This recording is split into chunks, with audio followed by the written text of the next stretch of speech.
A graça e a paz do Senhor Jesus Cristo, meus queridos e amados irmãos. Nesse exato momento nós nos encontramos aqui no Monte da Serrinha, situado na cidade de Goiânia, no estado de Goiás. Eu louvo a Deus por essa maravilhosa oportunidade que Deus me concede de estar buscando a presença dEle. Eu me alegro, a minha alma se alegra de estar na santa presença de Deus. E eu creio que Deus vai nos abençoar nessa tarde. Eu tenho uma palavra de Deus para ministrar aqui nessa tarde. Eu creio que Deus vai falar aos nossos corações. Nós iremos ser impactados pela unção da palavra de Deus. Estamos aqui no Monte da Serrinha. Nesse exato momento são 15 horas e 15 minutos. Hoje é 6 de fevereiro do ano de 2025. Hoje é sexta-feira do nosso milagre.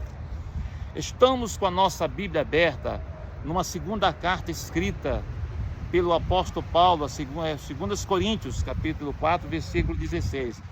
Essa carta foi enviada à igreja de Corinto. Diz assim a palavra do nosso Deus. Aqui Paulo fala viver pela fé. E por isso nunca ficamos desanimados, mesmo que o nosso corpo vai se desgastando, o nosso espírito vai se renovando dia a dia. Essa pequena e passageira aflição que sofremos vai nos trazer uma glória enorme e eterna, muito maior do que os sofrimentos. Só até o versículo 17. Meus queridos e amados irmãos, essa palavra é uma palavra poderosa. Paulo aqui traz uma palavra de ânimo, de esperança, uma palavra de esperança. Aqui Paulo fala sobre o viver em Cristo, o viver pela fé. E Paulo começa a dizer assim: e por isso nunca ficamos desanimados, mesmo que o nosso corpo vai se desgastando, o nosso espírito vai se renovando cada dia. Meus queridos, o que Paulo está dizendo? Que no nosso dia a dia, Deus nos renova o nosso espírito.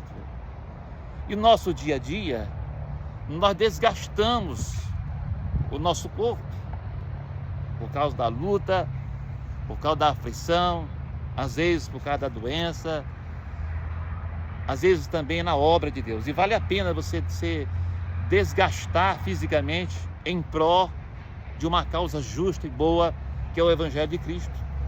Mas Paulo começa a dizer assim: o importante é que o nosso espírito vai se renovando todos os dias, dia a dia. O importante é que a nossa vida espiritual está sendo renovada. Nós precisamos passar pelo renovo espiritual todos os dias. Todos os dias Deus está nos renovando. Passamos por uma renovação espiritual. Deus está nos renovando, nos fortalecendo.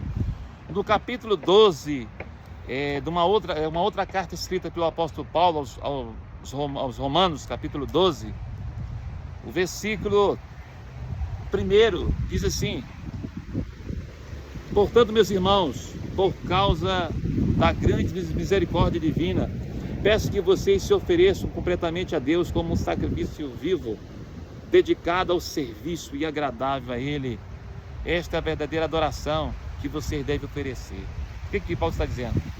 Paulo está dizendo assim: olha, vocês se ofereçam a Deus como sacrifício vivo e agradável. Paulo está falando sobre o serviço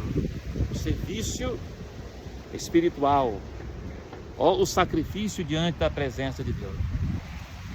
Nós devemos nos apresentar a Deus como um sacrifício vivo, puro, disposto a desgastar até o nosso corpo físico em prol da causa do Evangelho. Olha o que diz no versículo 2: não vivam como vivem as pessoas deste mundo, mas deixe que Deus os transforme por meio de uma completa mudança da mente. E fala da mente, aqui fala da maturidade, a renovação da mente, a renovação do nosso intelecto, renovar a nossa mente. A nossa mente, ela tem que ser renovada todos os dias. Nós temos que passar por um processo de maturidade cristã. Nós temos que desenvolver cada dia mais. Mas vale a pena se desgastar fazendo a obra de Deus. Agora, o triste é você se desgastar nas farras, nas bebidas, na depravação, na imoralidade, na prostituição ou no adultério, ou se drogando ou bebendo. Mas quando você está desgastando o seu corpo em prol do reino de Deus, Deus é renovando todos os dias. É o que nós lemos lá em 2 Coríntios, capítulo 4, versículo 16. E por isso não ficamos desanimados, mesmo que o nosso corpo vai se desgastando. O nosso espírito vai se renovando dia a dia. O mais importante é que a nossa vida espiritual, o nosso espírito está sendo renovado dia após dia. E essa pequena passageira aflição que sofremos vai nos trazer uma glória enorme e eterna, muito maior do que o sofrimento. O que nós estamos passando hoje não se compara com a glória que vai ser manifestada a nós. O que você está passando hoje não se compara com aquilo que Deus tem preparado para você. Deus tem bênção preparada, Deus tem um céu preparado. Nós vamos tomar posse da vida eterna. O Evangelho de Cristo é o Evangelho da salvação. Às vezes nós estamos presos só à teologia da prosperidade. E Deus já nos deu a prosperidade. Jesus falou assim: eu dou vida para vocês e vida com abundância. Pregar sobre prosperidade não é pecado.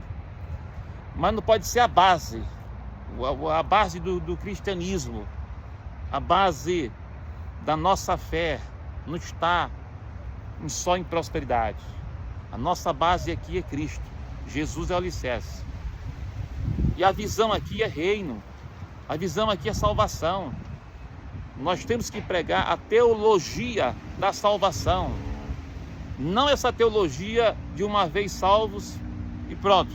Agora, se você errar, pecar, pronto. Você já fez um pacto, você aceitou Jesus? Não. A Bíblia fala que o salário do pecado é a morte, o dom gratuito de Deus é a vida eterna. Mas se o homem se arrepender do seu pecado, o Senhor nos purifica de todo pecado. A teologia da salvação é para aqueles que permanecem firmes com Cristo. E nós precisamos falar de Cristo. Nós precisamos pregar, falar da salvação.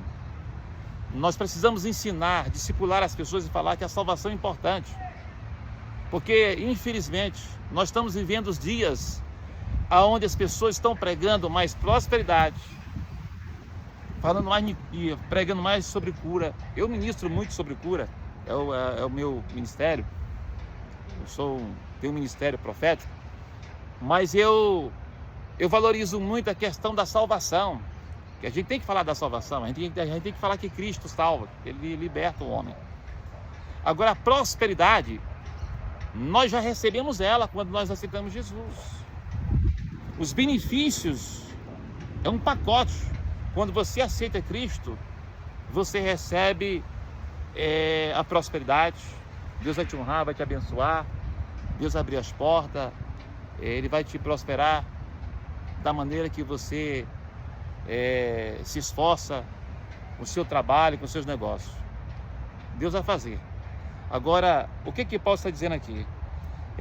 Paulo está falando assim sobre o desânimo, né? Que fala sobre a aflição.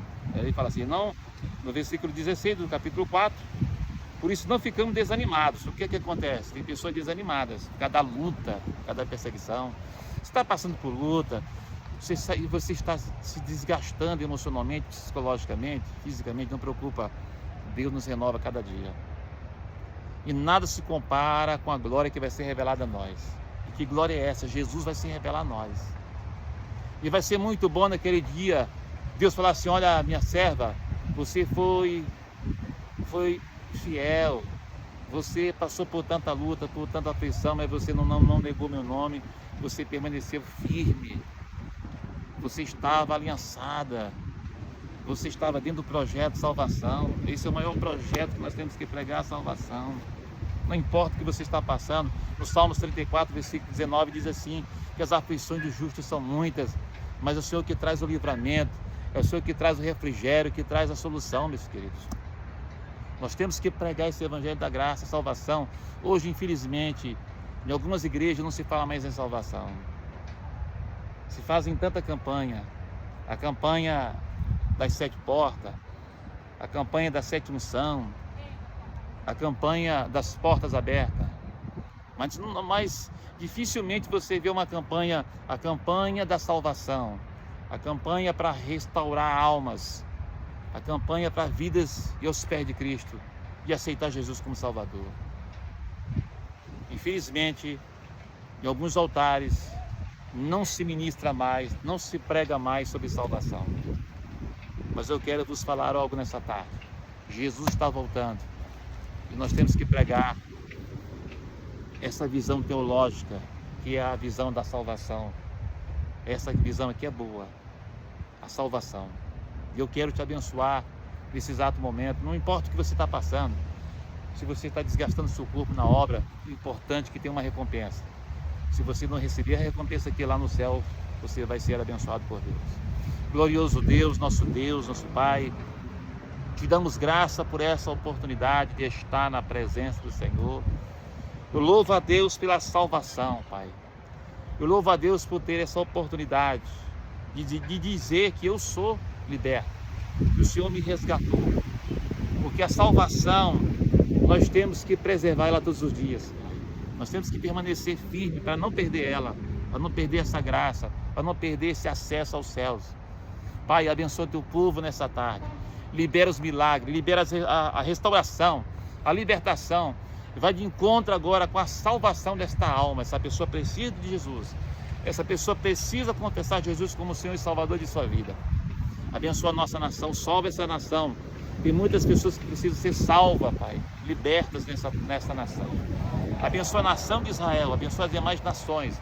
Libera a restauração, a salvação de almas para demais nações. Abençoa os missionários, os profetas, os levitas, os pastores que fazem a tua obra, que pregam o evangelho da graça, o evangelho da cruz, o evangelho da restauração, a teologia da salvação. Meu Deus, abençoa o teu povo com milagre, com restauração, com libertação. Deus está batendo um martelo na vida de uma irmã chamada Ana Lúcia. E Deus falava assim: eu estou batendo um martelo para você, Ana Lúcia. É um processo seu dentro do fórum. Estou eu agindo. E Deus falava assim que está visitando o Paulo César. Paulo César tem uma questão sua relacionada a um dinheiro. Está relacionado a um banco, Santo André. Deus está visitando agora com uma providência. Deus está curando um homem que tem uma enfermidade no joelho. Deus está visitando você.